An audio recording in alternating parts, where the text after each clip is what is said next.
कृष्णाचं नाव विठ्ठल कसं पडलं आणि मग पंढरपूरला विठुरायाची आणि रुक्मिणीची मूर्ती एकत्र का नाही, ह्या मागचीच ही एक पौराणिक कथा.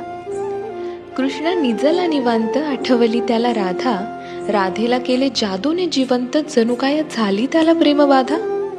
समोरून आली रुक्मिणी, कृष्णासंग राधास पाहिली, डोळे झाले लाल लाल, म्हणे मी कृष्णा सोडून चालली. कुठे गेली रुक्मिणी कुणास बाई ठाऊक, कृष्ण भटकतोय तिला शोधत, होऊन व्याकुळ भाऊक. पोहोचला बाई कृष्ण शोधत तिरी चंद्रभागेच्या, अन रुक्मिणी दिसली दिंडी रवनात पंढरीच्या. कृष्ण म्हणवितो रुक्मिणीस, पण ती रुसलेली फार, म्हणतो कसा, अगं रुक्मिणी कसा करू मी तुझ्या विना वैकुंठाचा संसार. रुक्मिणी नाराज, त्यातच कृष्णास आठवे भक्त एक थोर, नाव त्याचे पुंडलिक, लय गुणाचं ते पोर.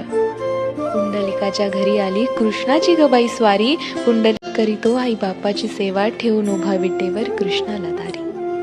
वाट पाहता पाहता कृष्णाची मूर्ती राहिली, विटेमुळे विठ्ठल त्यासी प्रचती जाहली. 28 युगे झाली लांब उभी राहून, रुक्मिणी रुसवा तो धरी, अवघ्या भूमंडळाचा संसार बघत विठ्ठल उभा विटेवरी. भूमंडळी म्हणे विठ्ठलास बाप, अन रुक्मिणी साई, अन बोला जय जय विठोबा रखुमाई, विठोबा रखुमाई जय.